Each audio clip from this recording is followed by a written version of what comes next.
And we are live. So, good morning, everyone out there. Good morning. Good morning. If you're watching in Facebook land, good morning. Happy Saturday to you. If you're out there on the YouTube universe, happy Saturday to you as we are live casting simultaneously to both Facebook and YouTube. So, I want to welcome you to the Coffee with Rhonda show, where we bring together coaches, leaders, entrepreneurs, and really, what we do here is we discuss the ups and downs of creating a successful career or business. You know, we all go through those growing pains and those challenges. This is a time to just sit down, let down your hair a little bit, grab a cup, and have a conversation about it. So, before we introduce the rest of our guests and co-hosts, there's a few housekeeping items I want to cover with you.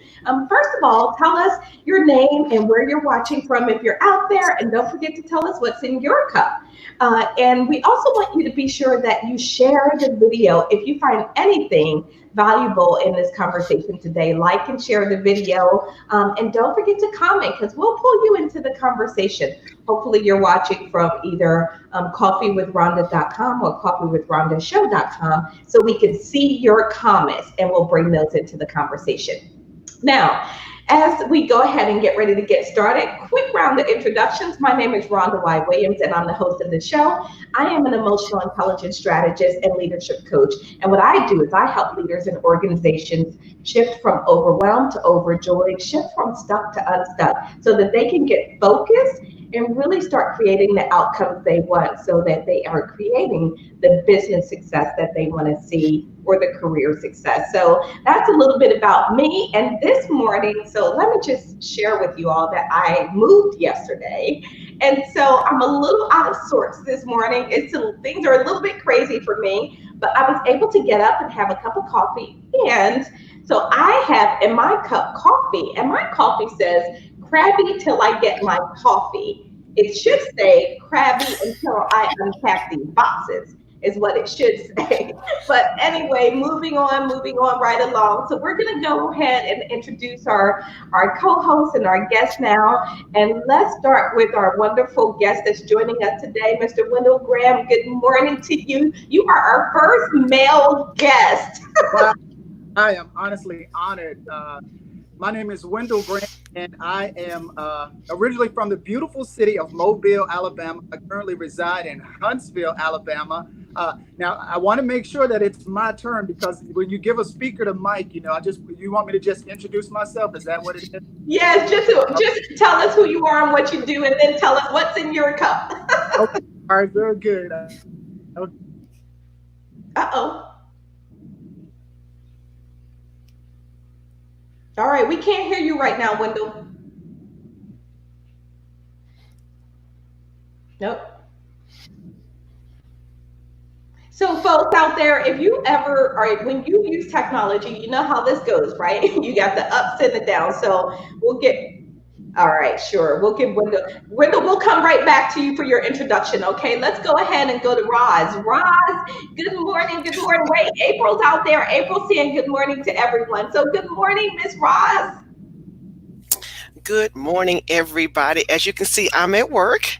And for those of you who are not familiar with me, and I can't believe that nobody would be, but just in case, my name is Roz Jones. I'm the CEO and owner of Jacksonville's Best Caregivers, where we provide 4 levels of care to your loved ones: sitter, homemaking companion, home health aide, and certified nursing assistant. When you can't do it all, you give us a call. And in my cup today, I'm at my client's house, so she has a cup that I love. Is Tigger, if you guys can see it, from Winnie the Pooh. Oh, Tigger. And yes. I have hibiscus tea in mine. Hibiscus. Ooh, delicious. That sounds delicious. All right. Well, let me just move Mr. Wendell while we get him back. All right, Miss Murray, go right ahead and introduce yourself. Good evening to you. Hello. It's evening on my side. This is Murray from Perth, Australia, and I'm really delighted to be here again. As you know, I'm in the oil and gas industry, but converted myself into a coach. And I created the Murray Tulekima Global Leadership Organization, an organization that empower individuals and help them to become the best that they can be. and take control of their life and their result and success. So, welcome everybody. Awesome. And what do you have in your cup? I have in my cup ginger tea, so that's what Ooh. I'm taking before going to bed after the show. All right, ginger tea. That sounds lovely. So we've got coffee, hibiscus tea, and ginger tea. All delicious. Mhm. So you guys out there, hey Yolanda, good morning. Good morning. Yolanda was our guest last week. She says good morning and she's getting ready to get her coffee on with her MCT oil in it. Yes, Mhm. you remember that conversation. Patricia's out Yes. there. Good morning, Patricia. How are you? Patricia and April, what do you guys have in your cup this morning? Let us know what you're out there and what you're drinking. And ladies, don't forget to share the video out there. All right, let's see if we can get our guest back. Mr. Wendell, hello. Back. Can you hear me okay? I can hear you. Yes. All right. Good. Very good. Originally from Mobile, Alabama. Currently reside in Huntsville, Alabama. I am. Some people call me a serial entrepreneur, and some people say that in order to do that, you have to have multiple personalities. So I don't know there, but I'm into construction. Of course, I'm a small business consultant. I'm a life coach, business coach.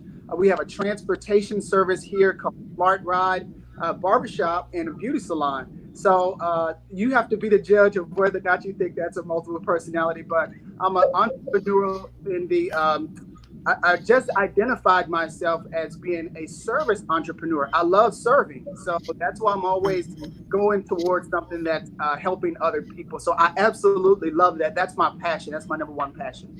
Awesome. Thank you so much, Wendell. What you got in your cup? I have some coffee. I have some coffee. Wonderful. All right, good stuff. So, as we go on, and we're going to jump into our conversation today, and our conversation today is about the competitive edge. So, April says she has Folgers coffee with French vanilla and hazelnut cream in her cup. Hi, Maria. Maria's out there. Maria says she's got lemon ginger mint tea brewed. Oh, she didn't leave off the brewed to perfection, right? I love it, Maria. Thank you so much for tuning in and joining. Good morning, everyone. We're going to go ahead and start our conversation because I'm excited about this one. This conversation is about the competitive edge, right? And anytime you are competing with, even if you're only competing with yourself, because sometimes people say, well, I don't like to compete with others. Okay, even so, you're probably competing with yourself to push yourself to that next level, to do what you can do, to become your best self. So, in terms of the competitive edge, we want to talk about that today. Number one, what is the competitive edge? And then number two, how do you get to that competitive edge? Whether it's in your industry, if you're an entrepreneur, if you are in career, and if you are climbing the corporate ladder, whatever that might be, how do you get to that competitive edge? And then how do you leverage that for success? So I'm going to start a little bit with the question of what is the competitive edge?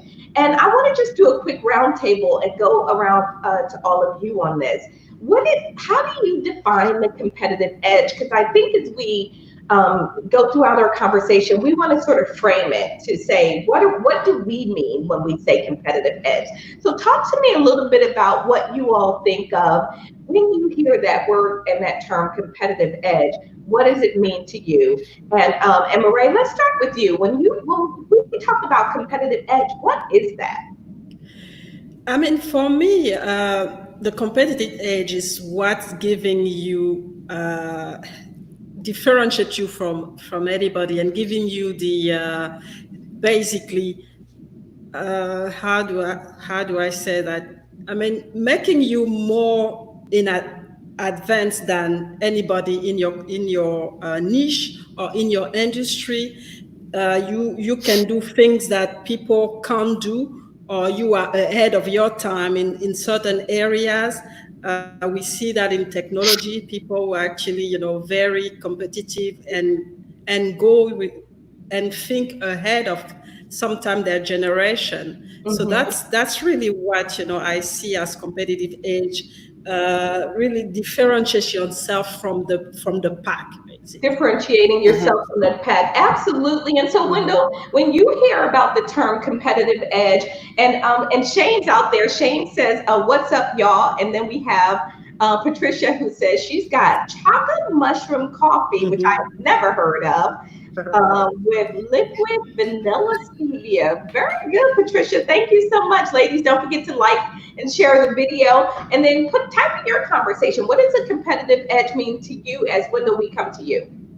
Okay. I have this slogan that, and I put it on T-shirts. I actually made an audio that I will not be outworked. I will not outwork. And what that means to me, and what I explain to everybody, I will not be outworked. Simply suggests that I will not be outworked. I'm competing with the person that I was yesterday.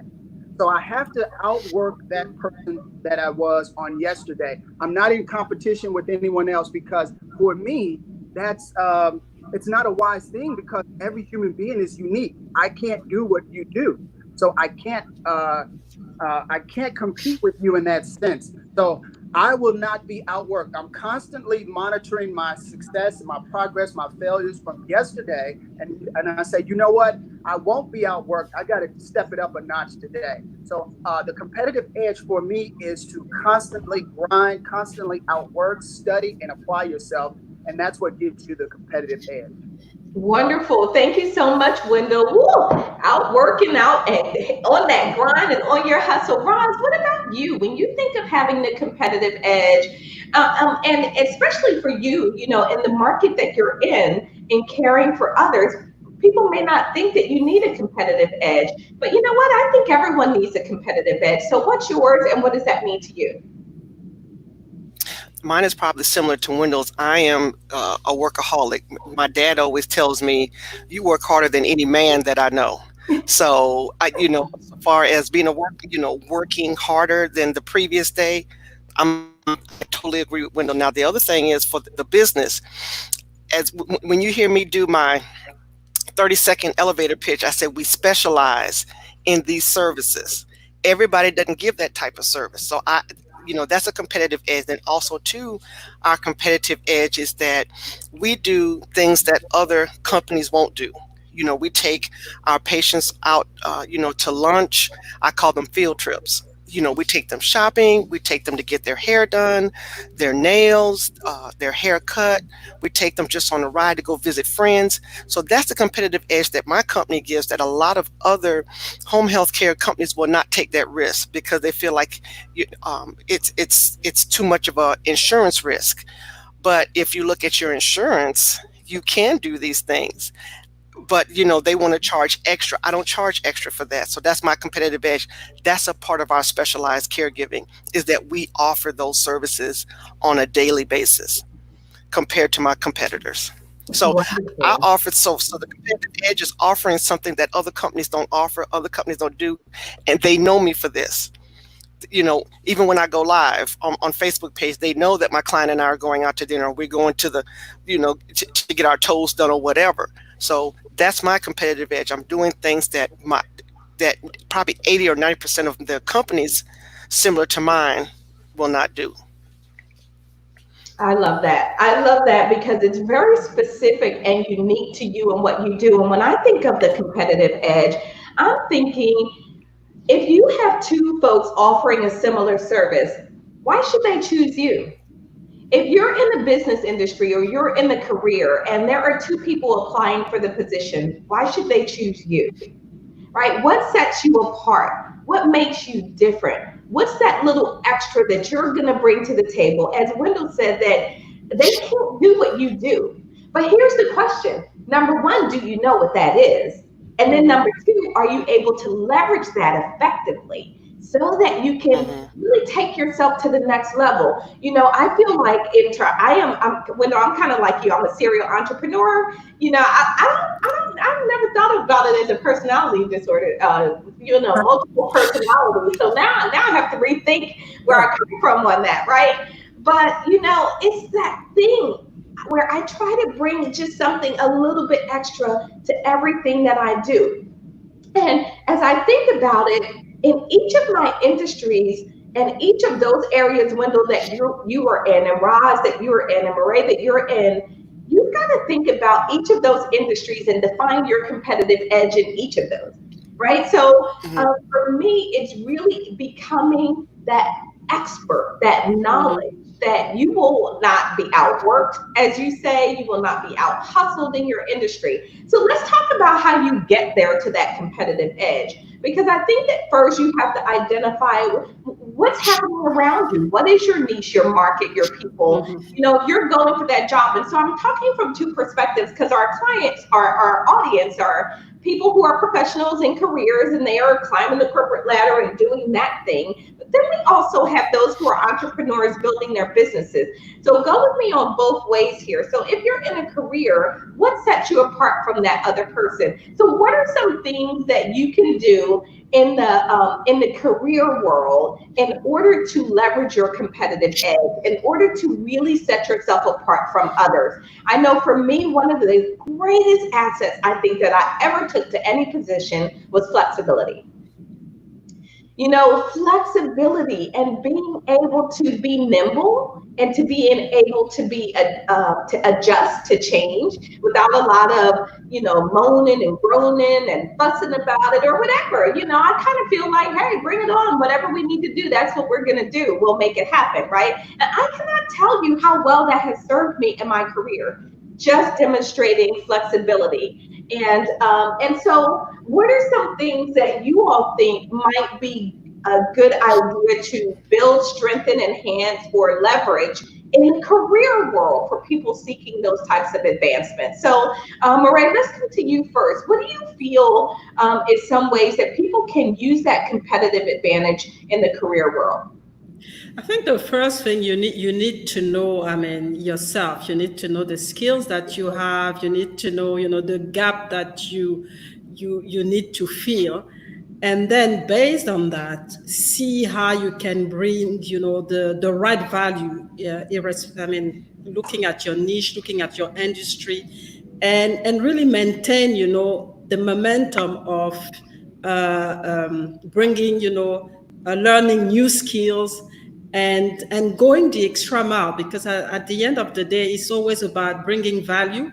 Yes. And what's gonna really, differentiate yourself from anybody or give you the competitive edge is the value that you bring on the table. Do you bring more value than, people around you? And how do you serve people? How do you make sure that you solve their problems? Because that's really the most important thing for them. And for you, it's also, how do you fit into this industry, and how do you exceed, what you do.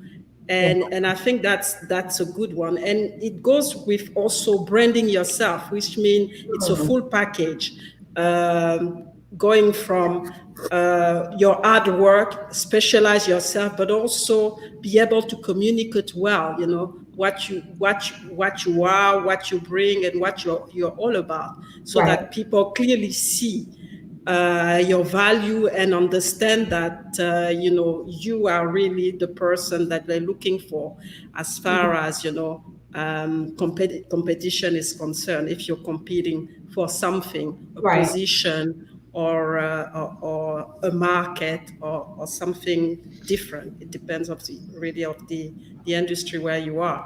I love that. And you said something that I think that's really important. And what I'm going to come to you next, because I also want to talk about, is it different between men and women? Do women do that and men do that a little bit differently? Because I know a lot of women who don't show up fully confident in what they are bringing to the table. Therefore, they are not able to effectively communicate what they're bringing to the table. But the one thing that I want to touch on is you said you talked about really going the extra mile and bringing value. And I know most of you have probably read Think and Grow Rich by Napoleon Hill. And what does he talk about in there? He talks about doing more than you're getting paid for. There you go. Right? If Yeah. you're just showing up at work and you're just getting the paycheck, doing what you need to do because, quote, this is your job and this is your job Exactly. description, that's not bringing a lot of extra value. And frankly, as an employer, I can get anybody to do that, right? I can get anybody to show up and just get the paycheck and do their job. The question is, how are you going to set yourself apart?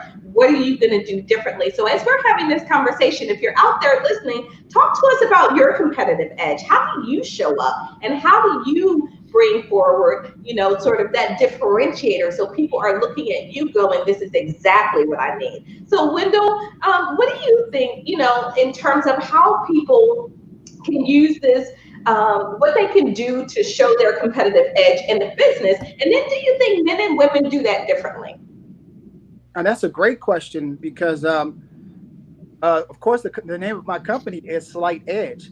And I believe, this is my philosophy, I believe that all people, and that's a broad sweeping statement, but all people have about 80% of what they need. It's that 20% that we're missing. And in business, we do something that's called a comprehensive need assessment. And I'm sure, Roz, if you're in business, you know you have to do a need assessment to find out what's actually needed in order to move forward. It's very comprehensive and in detail.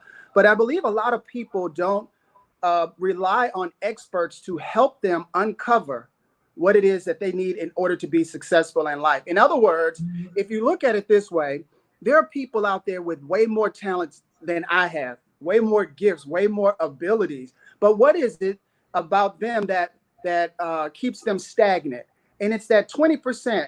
Maybe they don't have a good habit in the morning of being disciplined. Whatever that 20% is, sometimes you need an expert to come in to help you uncover and discover what those things are to help you move forward. So you have 80% of what you need. That's God gave you that. Yeah.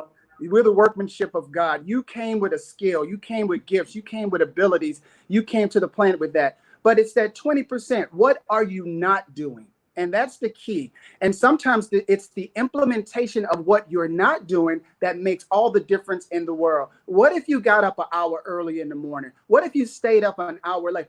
For example, during this pandemic, this shutdown, there are two types of people. There are people who's preparing, who's studying. I'm better than I was before. I'm studying things. I'm finding out things about me. For example, I didn't know that I love videography so much, or animation. I did not know that. And so I became obsessed with learning all of the little parts and moving parts of it. That gives me the slight edge. When this thing is over with, I'll be able to do some other things. Now, in terms of your question about men and women, I don't necessarily look at it as a gender thing. I think that we make ourselves available, and we're all affected by something in our lives, and that could have happened when we were 2 years old, 3. You never know. But what are we doing to try to find out what's stopping us, what's blocking us? And so when we take that proactive approach to finding out what's blocking us, then that's when we'll get the help that we need. Make yourself available. Find out. Realize there, and I'll turn the mic over to you after this statement here. But check this out. When you make yourself available, it's for those people who are praying and asking God and saying, you know what, if you send me somebody, if I had somebody to help me do this, if I had somebody, it's our job to be able to identify when that person shows up. The average person is looking for a knight in shining armor, but it may be somebody that's taking out the trash. So we made sure that when we pray and ask for something, that we are vigilantly watching and making sure that we recognize it when that thing shows up. Yes, wow. I love that. I love that, because sometimes we're asking, but we're not really paying attention to what we're receiving, because we have been so we create this block around exactly what it looks like, but it may come a little bit differently. It may come in a little bit different time. And so if you're just tuning in, you're watching the Coffee with Rhonda show. We've got our amazing guest today, and we're really talking about the competitive edge, what it looks like, how you use it, how you use it to take yourself to the next level. And before we come to you, Roz, as I think about the competitive edge, I think about those little things. And this goes back to what you were speaking to, Wendell. It's not always the big, huge things that you can do, but it's the little slight things, the extra hour that you're putting in at the beginning of the morning and at the end of every day. I'll have to be honest. I'm taking this business course right now that is literally kicking my butt. I will tell you, listen, I've been doing business for a long time, and this course has got me on my toes. I am like, whoo. Okay. And so, you know what I did? I had to adjust my schedule. I had to make sure that I was putting everything in it so that I could get everything out of it. So I am now getting up an hour and a half early in the morning so that I can spend time on my reading assignments, my schoolwork. It's that competitive edge. I want to be the best version of me. I don't need to compete with you, but I absolutely want to be pushing myself to the next level because I just am that person, right? I want to rise to the occasion. I want to be all I can be, that because that's who I think that we were born to be. I think that's why we're put here on this earth. So if you're out there, what's your competitive edge? Have you defined it? Do you know what it looks like? And Roz, for you, do you think that there's a difference between men and women? Because I kind of do. Just because, not so much because it's really a gender thing, but just because of the way that we communicate and the way that we show confidence in our different environments. And, you know, you obviously can't put everybody in the box, but I know a lot of women who don't show up confidently and they don't really haven't defined competitive edge. Competitive edge, I don't need that. I just need to come do what I need to do. No, you need to know what your competitive edge is. That's what you need to know. So, Roz, what do you think? I think that in some areas, men are stronger in competitive edge, and then in some areas, women are stronger in competitive edge.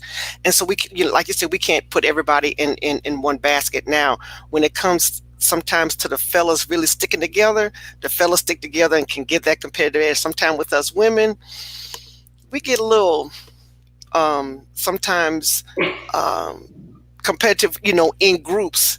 You know, I don't want her to do better, or you know, you don't want to help the next woman get to the next level in that competitive edge. So that's sometimes the differences I see. Not all the time, but sometimes. So far as the competitive edge for me, I'm gonna give you a perfect example of today. My client was out of some items in her refrigerator, right? I could have easily called her daughter and said, "Hey, can you get Instacart or somebody to bring it in?" Da da da da, so on and so forth. But I was on my way here and I passed up 5 grocery stores. Why would I call her, tell her to order it, and I'm passing 5 grocery stores? That's a competitive edge. When you do things that other people won't do, that's a competitive edge. Okay? That's the kind of stuff that you do. And then also another competitive edge that I did when I came into the business, I worked for my competition. I worked for the competition because I wanted to see what they were doing to make sure that I wouldn't do it when I opened up my company. So I worked for my competition at least 3 years even before I opened up my business. So then I knew exactly, you know, what to do, what not to do, you know, how I would, particularly how I was going to pay. And that was a big thing because I said I didn't want to pay people a ridiculous low salary and you still have to go out and get food stamps. You still have to go out and be on TANF or welfare or whatever. I want to pay you enough money to where you can live a decent job. So those are some of my competitive edges. I worked for my competition, you know, things like going to the grocery store. Pick that stuff up, you know, just like Wendell said, that little extra step. What is that extra step that you're doing? Are you doing the bare? Because if you're doing the bare, you're going to get bare results. If you do that extra, you're going to get some phenomenal return on investment. You know, what is my return on investment going to be because I went to the grocery store? I don't know. Is it because I was able to make her happy, save time for the family? It's all worth it then. It's all worth it in the end. So that's the competitive edge for me. That's awesome, Roz. I love that. And so April's out there. April says, tell it. And then we got a long post alert. Look at Maria's really, really long post. I'm going to leave this up here just for a second, Maria. But I love what you're saying here, that your whatever you bring to the market as your competitive edge will soon be copied. Those are facts. Deliver extraordinary service, address pain points.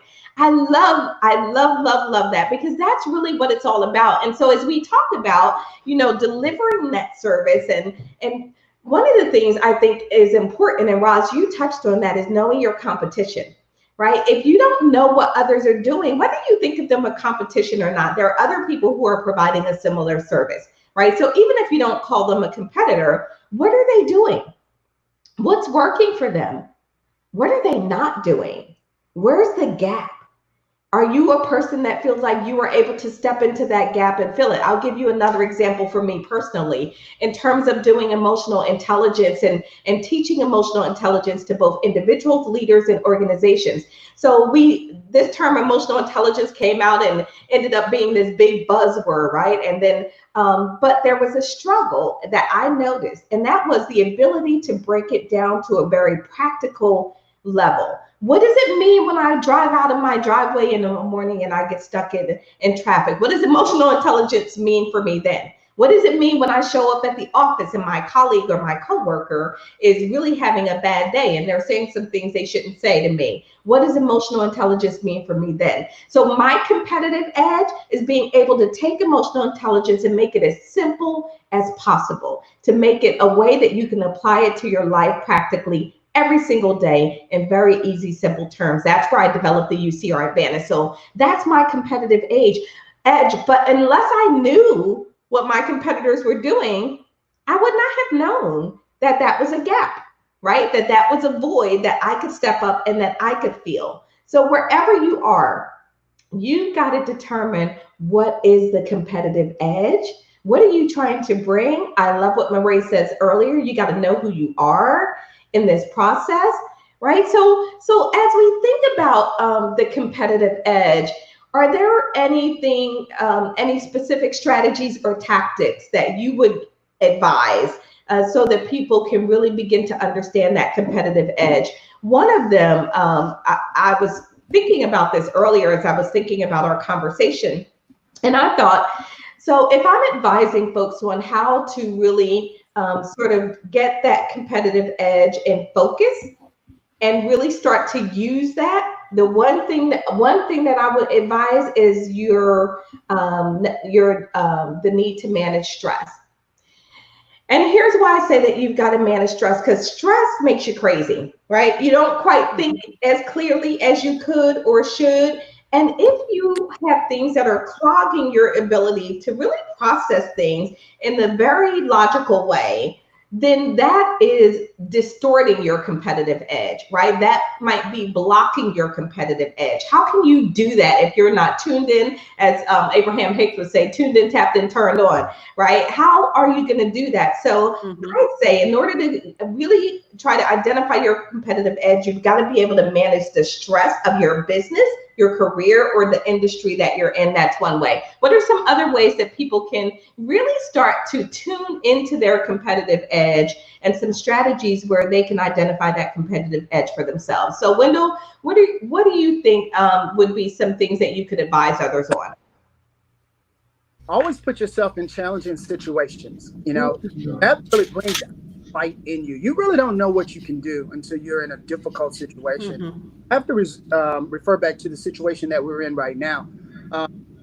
A lot of people are realizing that they're not going back to their jobs. You know, the skin is starting to clear up. You know, the hair is starting to grow long. They're not stressed out.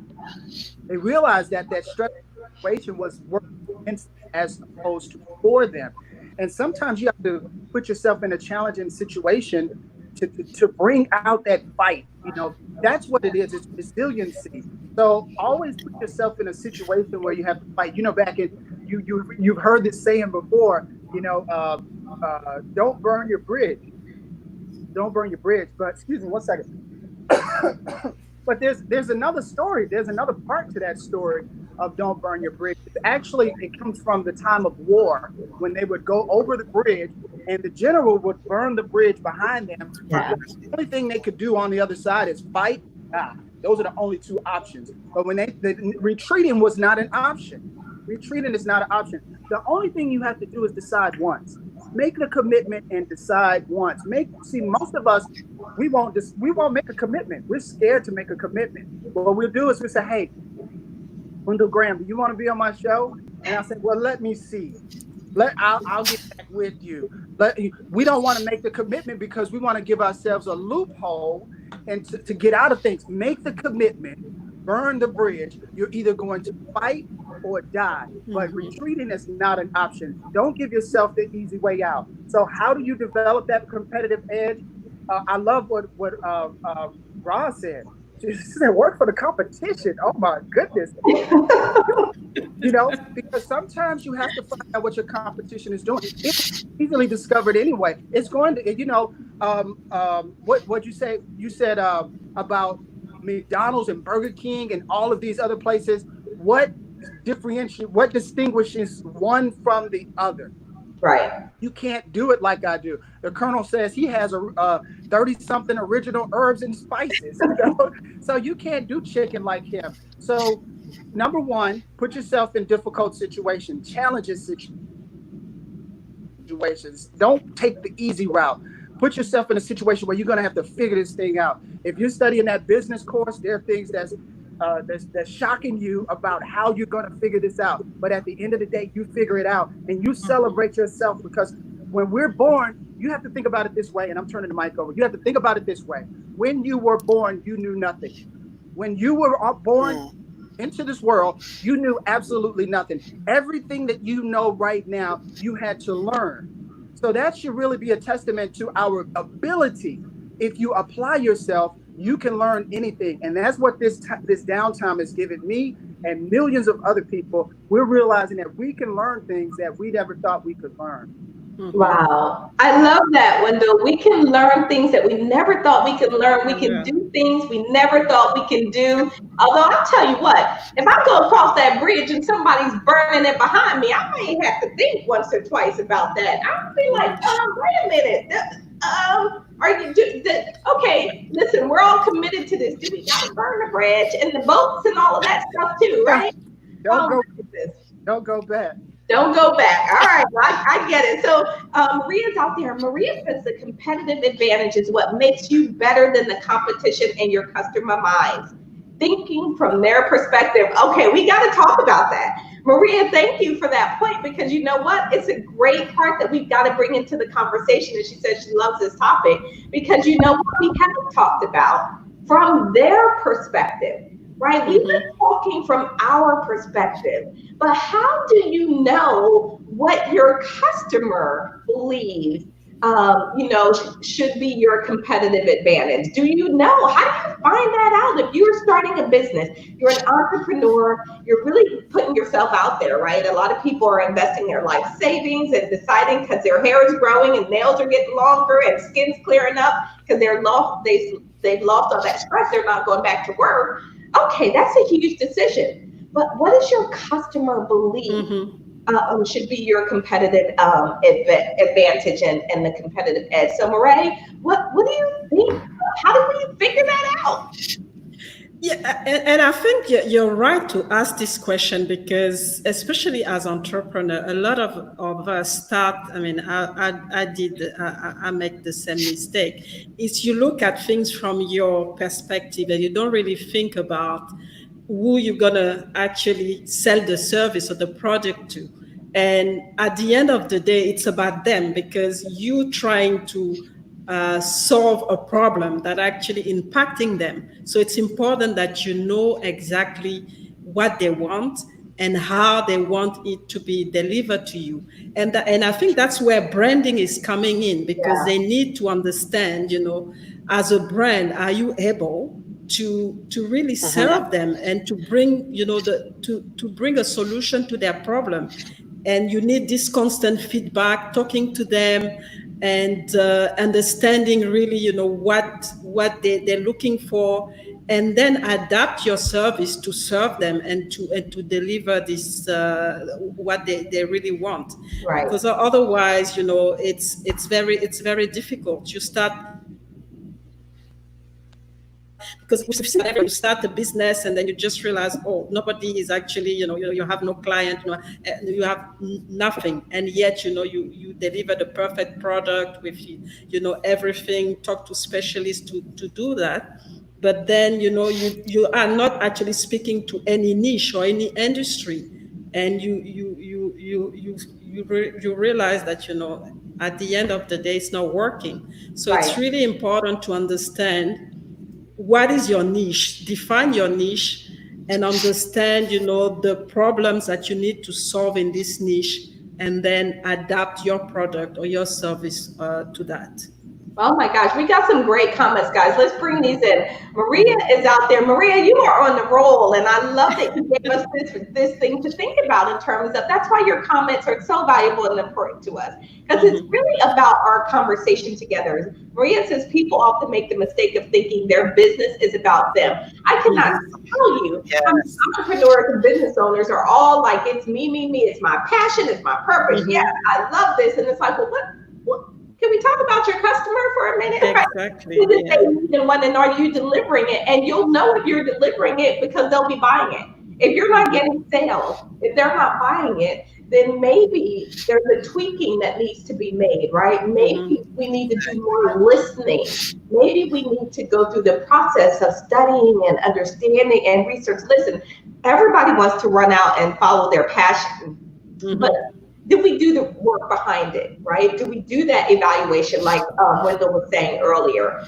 So April is saying, study your competition, learn from them, and apply yourself to do it better with your vision of the business. It doesn't matter if it's 10 of them out there. There is still room for you. And Mario says, hey, Mario, Lewis, how are you? Mario says, service is the price we pay for the space we occupy. Absolutely. So what is that space? Know what your customers want, figure that out, do the work, but that comes from really learning and understanding them. And Roz, so you work for the competition, and that's how you identified some of it. How else do you listen to your customers on a regular basis and incorporate that into your business?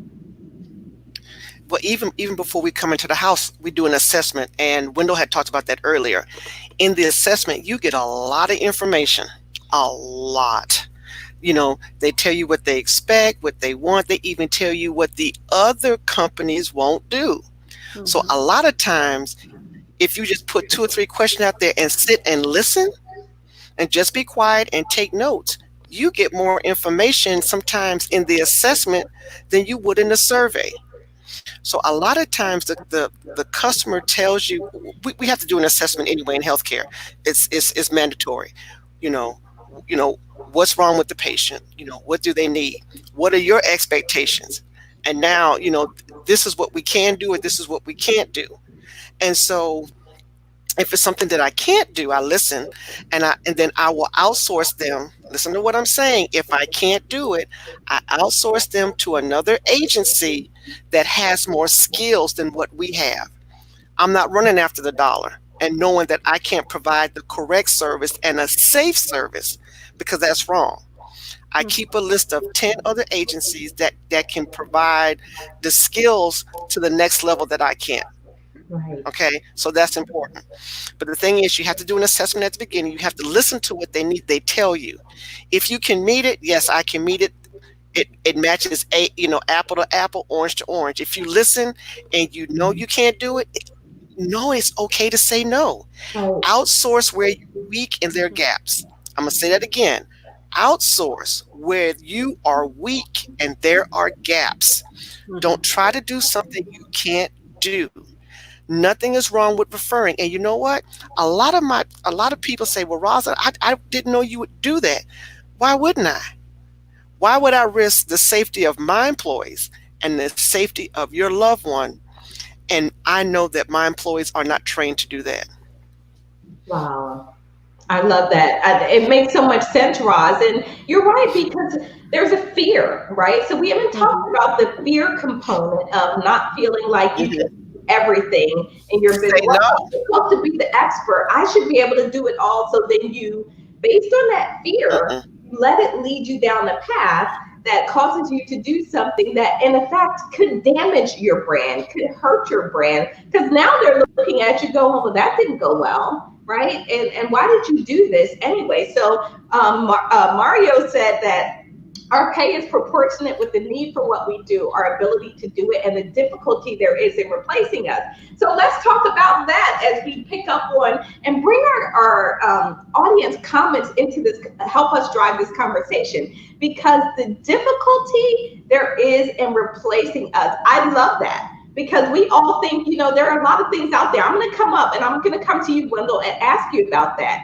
The difficulty in replacing us and how that contributes to our competitive edge? Maria says most folks market with how great they are instead of customer-centered marketing. Yes, because that's where our comfort zone is. And if I don't know what my customer wants, what do I know? I know what I want. I know what I like. So I'll market based on that instead of the customer, right? April says she agrees. And then Maria says, on point, Roz, you must be willing to share as there is plenty for all of us. Absolutely. So let's go back to Mario's comment.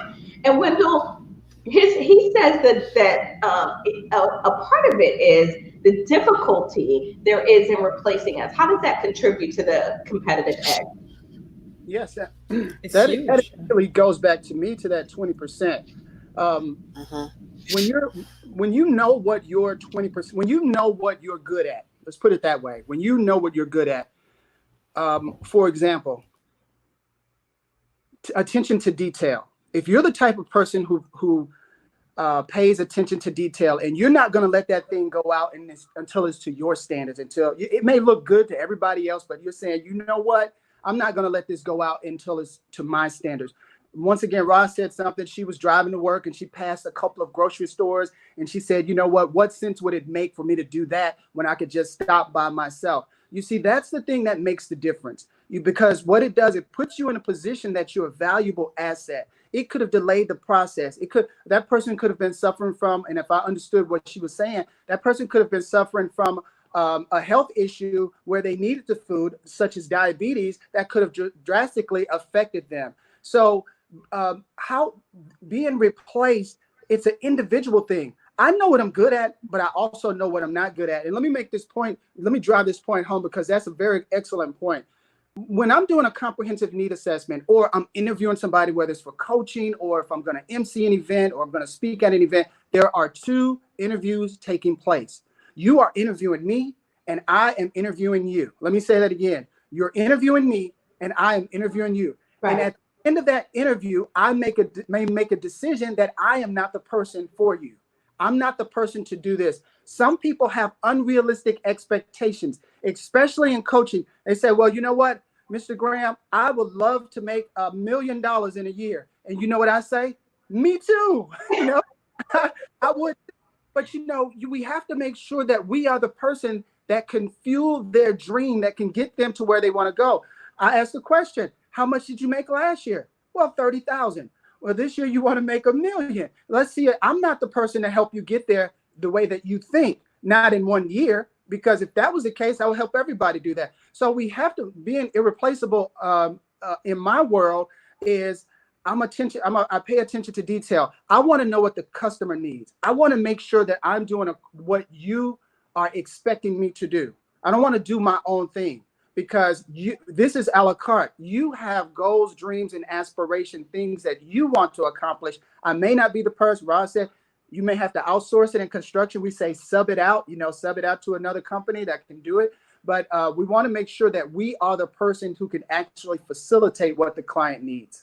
I love that, Wendell. Thank you so much. Facilitating what the client needs is a really important piece. And you can't do that unless you know what that is, unless you know what they want, unless you know what their goals are and what their hopes are. So we're going to start to sort of wrap up and wind down our conversation. But, it just sort of dawned on me that, as Roz, you were talking about in the clinical world, we do assessments.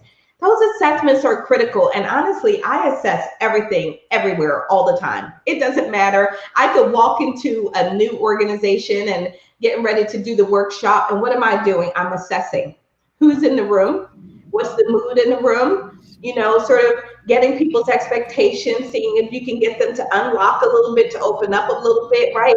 So that assessment is giving me information. As I go and get a cup of coffee and I have a conversation with someone and they say, well, boy, we got a lot of work to do. I really didn't want to be sitting in here because sometimes my workshops are 8 hours. I really didn't want to be sitting in here all day. What is that? That's information. That's information that I can use and leverage throughout the rest of the time. So knowing what your customer wants. Every new coaching client, I'm like you, Wendell. I want to know who they are, what their goals are, what they're, I also need to assess the mindset. Because let me tell you something. If you're going to work with me, you're going to be ready to do the work. Because I can't do it for you. So I love Trevor Otts, right? Trevor Otts always used to say, I can't kill your bear. You got to kill your own bear, right? So, you have to be willing to put in the work. The question for all of you out there, are you willing to put into work to build that competitive edge, to strengthen your competitive edge so that it becomes the differentiator? If you walk in, if you have a business and you're being evaluated up against another business and you can't clearly say what sets you apart, why you are special, why you are stand out, then I say do some work on your competitive edge. Really get that clear and defined so that you know who you are. Let's start our roundtable wrap up. I love this conversation on the competitive edge because I think it just causes us to think a little bit differently about some things. Mario says it's attention to detail pays dividends on all fronts.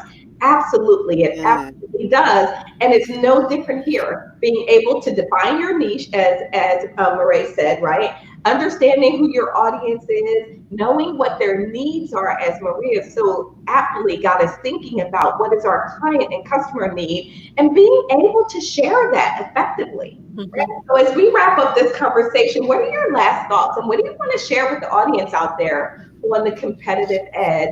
And whether it's how they use it, a strategy for building it. But we know that in business and in your career, you definitely need the competitive edge. So Roz, I'm going to start with you.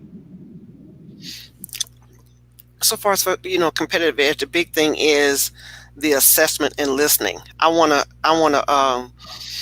talk about Wendell Graham for a little bit. I recently saw Wendell in Greensville, South Carolina. Wendell came into a room really not knowing anybody, and he assessed the room, and he was able to see when the levels were kind of going like this or going like that. He was able to facilitate that and keep people's attention. So he has that gift of recognizing when he's losing a client, or when the client is not paying attention, or if I'm not giving the correct attention to that client. Wendell has that gift. So we also have to have that gift too in assessments.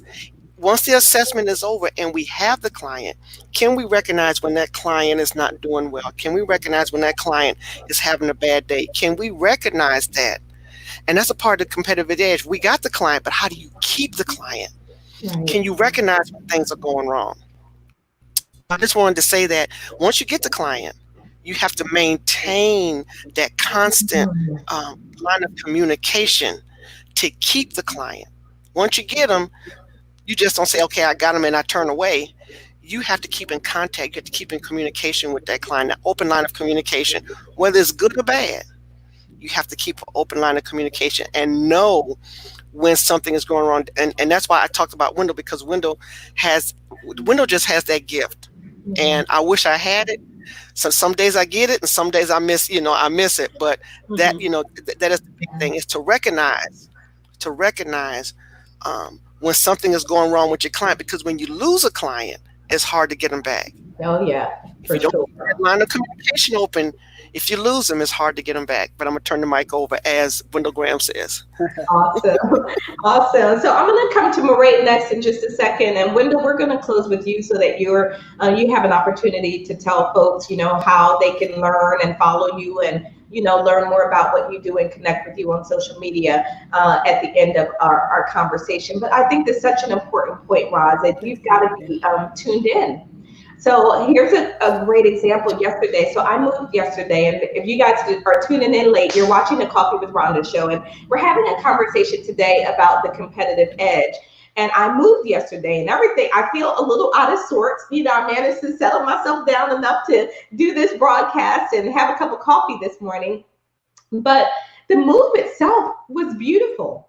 Why was the move beautiful? The move was beautiful because the company that I hired was amazing. They were amazing. They were led. It was a 4-man crew that was led by a 21-year-old. And I didn't know he was 21 until the end of the move, where he said, yep, talking to a 21-year-old. I was like, get out, really?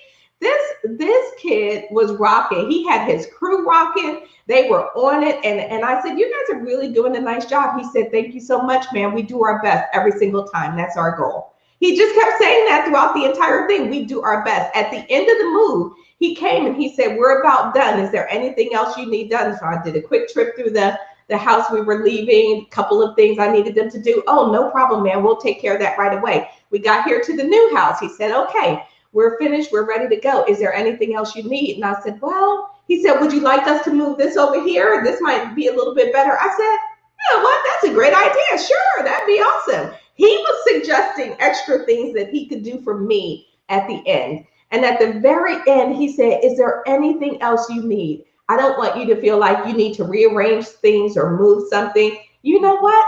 Guess who I'm calling next time I need something?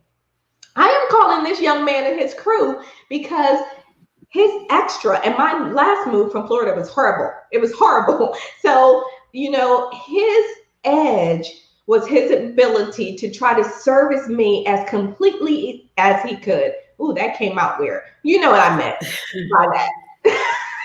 You know what I meant by that. But, you know, he wanted to go the extra mile and do all that he could, right? And so for me, the next time I need someone, I am going to think of him. That's one of the things that I think of when I think of the competitive edge. So, Murray, your last comments for, you know, what you would suggest as a strategy or just your takeaways on this conversation? My takeaway in that conversation is that beyond the competitive edge, there's an investment. So it's an investment in time and an investment in money as well. So you have to invest time to understand yourself, but understand, like I said, your market, understand how you can bring a solution to a problem into an industry, into a market, and how you can fill the gap. So if you can, and if you can't, get the right skills, and which means investing money, investing time to fill this gap and be able to really be the person and position yourself to provide this service or to provide this product.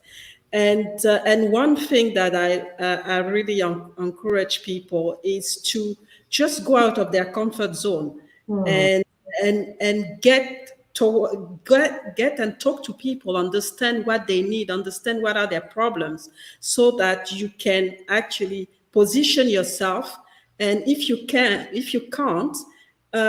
work with a team, like we said, outsource, find somebody around you who can partner with you, or that you can bring in to be able to be, you know, the person or the partnership that can actually bring this solution on the table for the person. So it's something that we need to do all the time. I mean, it's a natural process that we have to go through.